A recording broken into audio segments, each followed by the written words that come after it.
I'm Christopher German for KCTV News for Tuesday, the 4th of November, 2025. For tonight's broadcast, the stories we're following for you. Christine Hess, President of CEO of the United Way of Klamath Basin, filed yesterday afternoon to challenge Kelley Minty for position number 2. And President Trump's post on Truth Social stated explicitly that the United States would not pay any SNAP benefits during the government shutdown. Heavy rain and potentially damaging winds are forecast to move into the region tonight, setting the stage for a very wet and windy midweek period. Now make sure you tune in every morning for weather from the Skywatch Weather Center with weather from the Klamath Basin for the Klamath Basin. And tonight's news is brought to you by... The season of giving and winning is here at Klamath Casino. Join us for Gobbler's Gold drawings and win up to $750 cash. Earn kitchen favorites on our Sunday Delights kiosk. Reap your rewards on Thursday with Harvest Time hot seats for up to $250 cash. Take home up to $500 cash in our Harvest Celebration slot tournaments. Plus on Veterans Day, all active and retired military receive $20 free play. Our way of saying thank you. Klamath Casino, where winning comes naturally. Our top story, the election season is heating up as of yesterday, with a challenger taking on Kelley Minty for the Klamath County Commissioner position number 2. Christine Hess, President and CEO of the United Way of the Klamath Basin, filed yesterday afternoon for the position. KCTV News got the chance to ask Hess why she chose to file, and she said, "I love this community, and I really think we need some change, and I'm hoping I can be part of that change." Hess has been at the helm of the United Way since March of 2023 and brings a knowledge of the community from the front lines to the position. As she said in her interview with KCTV News, "We just purchased $200 gift cards from Sherm's Thunderbird, and we have been handing them out to furloughed and SNAP recipients. That's what people need to do in a crunch like this," she said, and our county is in a crunch. Hess has agreed to sit down with KCTV News Director Christopher German, me, just after the new year to film an episode of Coffee with the Candidates, and will formally outline her platform, but the season for campaigning is heating up now that Minty has a challenger for her county seat. And the price of a gallon of regular gas in Oregon has dropped to its cheapest price since April, losing 6 cents this week to an average of $3.87 a gallon. This is the state's largest month-over-month decline and the second largest week-over-week drop in the entire nation, offering a relief to Oregon drivers, while the national average remains near $3.05 a gallon.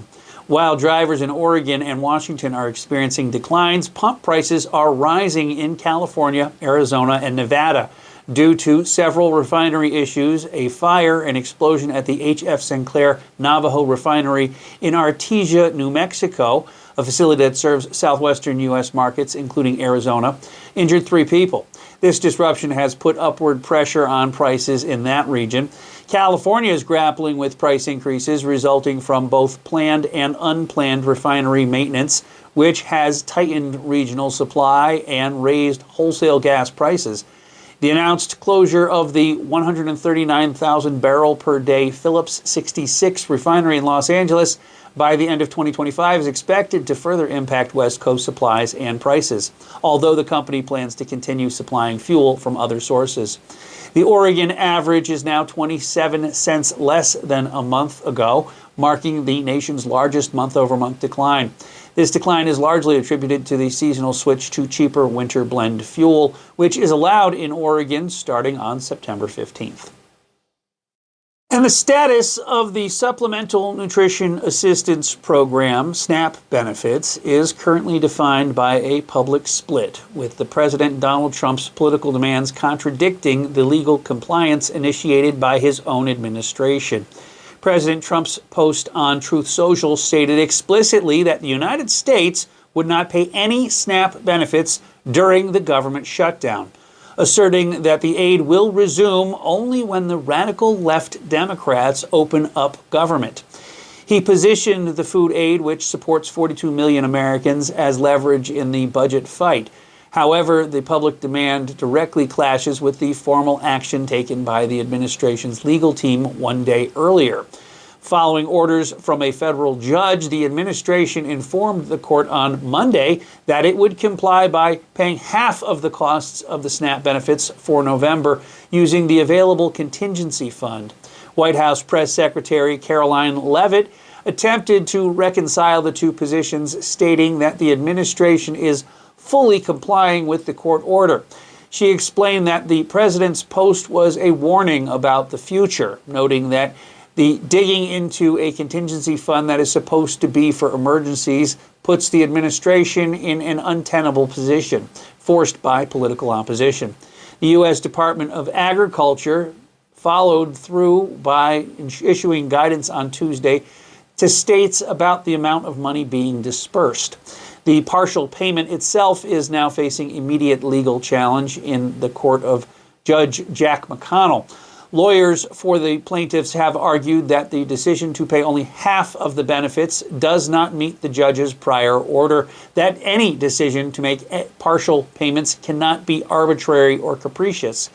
The plaintiffs are seeking to compel the administration to fully fund the program, particularly because the judge's Friday order also required the administration to investigate the use of other federal funds to keep the program fully funded, a request the administration largely declined.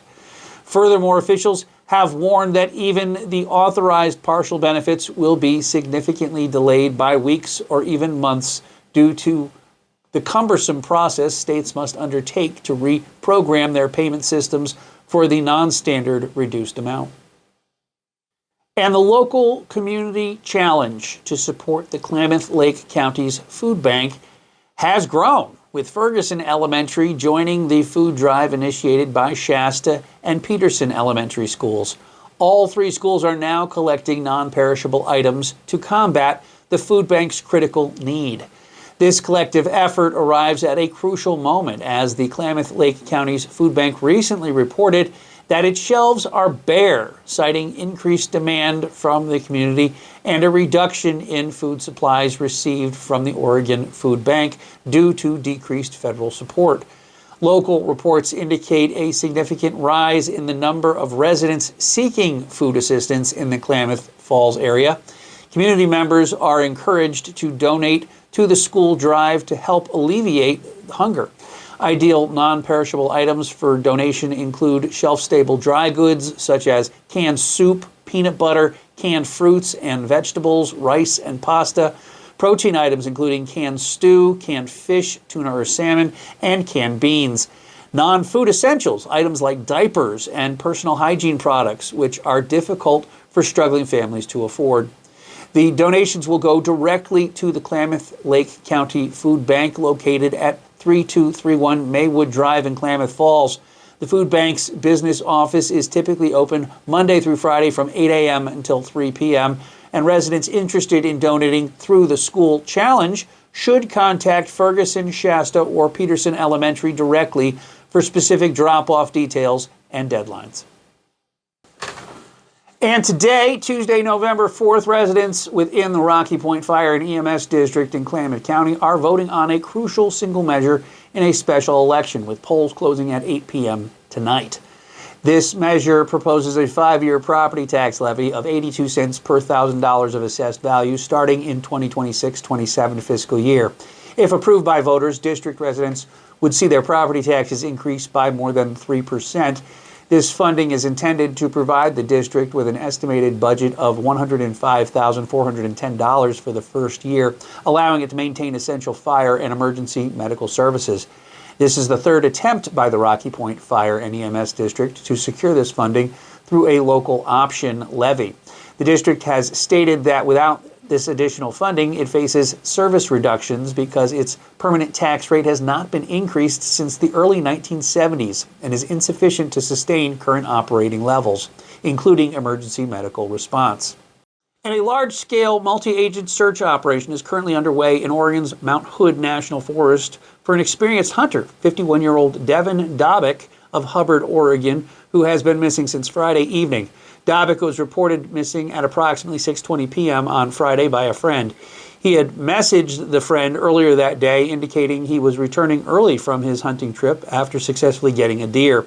Deputies located Dobbick's truck near the Fish Creek trailhead on Friday, but there was no sign of him or a deer, prompting the initiation of a search and rescue mission. During the overnight search on Friday, authorities reported hearing gunshots at various times, presumed to be from the missing hunter, though they were unable to pinpoint the exact location. By Sunday, the search effort had grown significantly with over 100 rescuers on the ground. Dobbick is described as well prepared for his trip, equipped with appropriate gear for the conditions, which included cool and rainy weather over the weekend in Mount Hood. In addition to ground teams, the search has incorporated various resources, including drone teams, ATVs, and canines. Aerial support has also been deployed with assistance from the Sheriff's Aviation Unit and a helicopter from the Oregon National Guard. Officials are also attempting to locate Dobbick through cell phone and GPS tracking, though they note that signal coverage in the search area is weak or non-existent. The Clackamas County Sheriff's Office has stated that updates on the search for Dobbick will be released as more information becomes available. The incident follows a similar search and rescue operation in July within Mount Hood National Forest, where a 52-year-old avid mountain biker, Ralph Sawyer, was found safely after nearly a week-long search.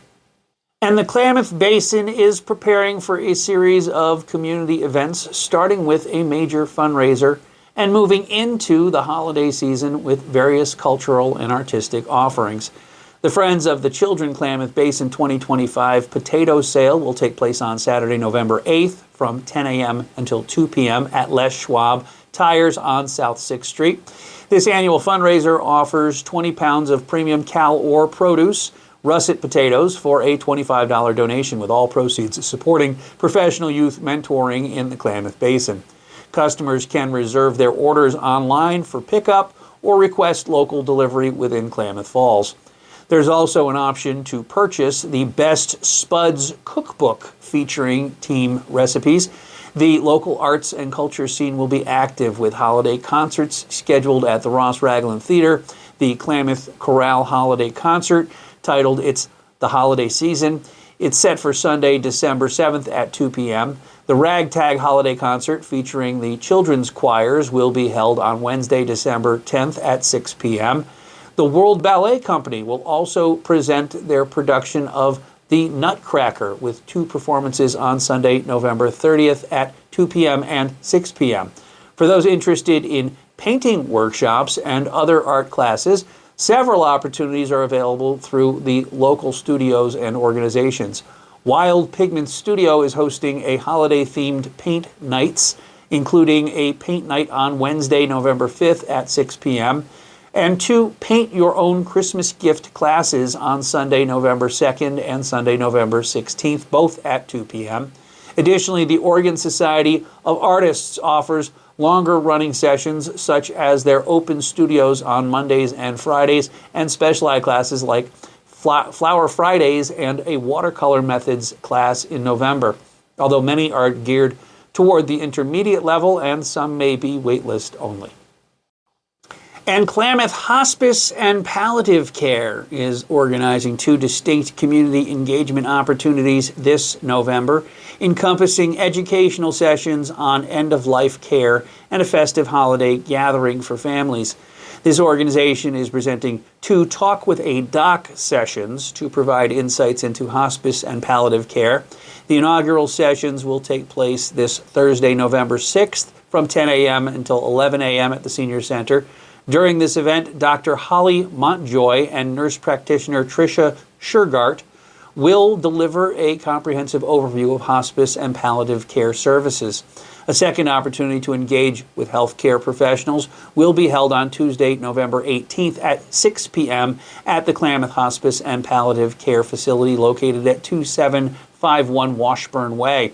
In addition to these informative talks, Klamath Hospice and Palliative Care is eagerly preparing for its 4th annual Christmas tree lighting on December 5th at 6 p.m. This event is designed as a family-friendly occasion, promising enjoyment for all ages. The organization extends its gratitude to key sponsors who are making the event possible, like Dutch Brothers, who will be providing complimentary hot chocolate and coffee, ensuring warmth and cheer for attendees. MoDOT Contracting is also going to be contributing by supplying a boom lift, which will facilitate the decoration of the building with festive Christmas lights. Further enhancing the holiday atmosphere, Henley's High School's choir is slated to perform, and a variety of engaging activities will be available for children as well. Now let's tune in for a little weather, shall we? Heavy rain and potentially damaging winds are forecast to move into the region tonight, setting the stage for a very wet and windy midweek period. Strong south and southeast winds are set to intensify across the region tonight, becoming more widespread and posing a threat to travel and infrastructure. Wind gusts could exceed 50 miles per hour, with the strongest activity expected along the higher terrain of the basin. These powerful gusts carry the risk of leading to power outages. Alongside the gusty winds, heavier rainfall will move inland during the night. Low temperatures tonight are forecast to drop into the lower 40s to upper 30s. Conditions will continue through Wednesday, which is expected to be very wet and a windy day. Snow levels will gradually decrease to around 6,000 feet by Thursday morning, and forecasters currently do not anticipate any major winter weather impacts on travel across the higher mountain passes in the region. The heavy rain and wind will begin to diminish through Wednesday night, offering a brief period of calmer weather on Thursday morning. The break will be short-lived, however, as another storm system is expected to bring more rain to the region later Thursday into Friday. Snow levels will climb higher with this system, meaning snow impacts to travel are not expected. Looking ahead, the upcoming weekend is forecast to be drier with mostly cloudy skies and slightly milder temperatures. Well, that's it for tonight. Stick a fork in us, we're done. Tune in and get your views counted only at KCTV. And make sure you hit that subscribe button to KCTV on your favorite platforms.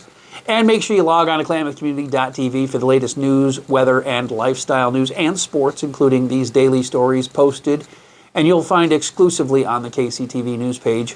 So for KCTV News, I'm Christopher German. Thank you for watching. Thank you for playing along. And thank you for participating by being a viewer of this program. We've been getting some wonderful feedback from everybody that's watching. I had this wonderful comment yesterday that this particular woman commented on the Facebook post. And she said, I love these newscasts, but do you get paid for this? And the truth is I don't get paid for this. I barely eke by making my living doing this, and I'm trying to figure out new ways that the station could make more money. But the truth of the matter is that I love doing what I do, and this is what I'm supposed to be doing. This is what I think the Lord has intended for me to do, and I'm very happy doing this.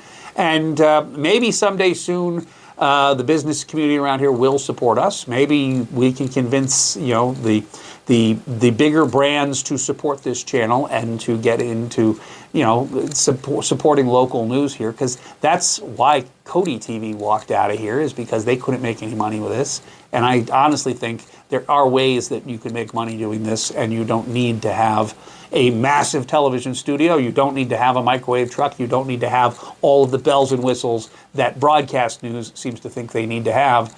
But we can do this on a very much smaller level and keep the lights on and keep everything happening and provide this community with news they can use and supported, and it's all that good stuff. So I'll get off my soapbox, but I thank you for all the wonderful comments that we're getting up on Facebook and all over the place, and the people that are supporting us are ardent supporters, and I can't thank you all enough for that. Thank you, thank you, thank you. All right. Wet weather's rolling in here, and we're going to have a wet midweek with some pretty heavy-duty winds, apparently. So check on your neighbors. If the power goes out, make sure everybody has everything that they need. If somebody's struggling to do something that they need to do, or they just check on everybody and make sure everybody's working together, and it's all working out well. I'm Christopher German in the KCTV News Center. God bless you for watching. God bless you for participating with this and doing what you do. Thank you so much. And that's all I have for this evening. So I will see you guys again on Wednesday. And I appreciate every single one of you who watches, because you are the reason I do this. You are the reasons that I continue to do this. And I thank you for that. I'm Christopher German. I'll see you guys again tomorrow. Good night. God bless. Thank you for watching. And we'll see you guys again on Wednesday. Good night.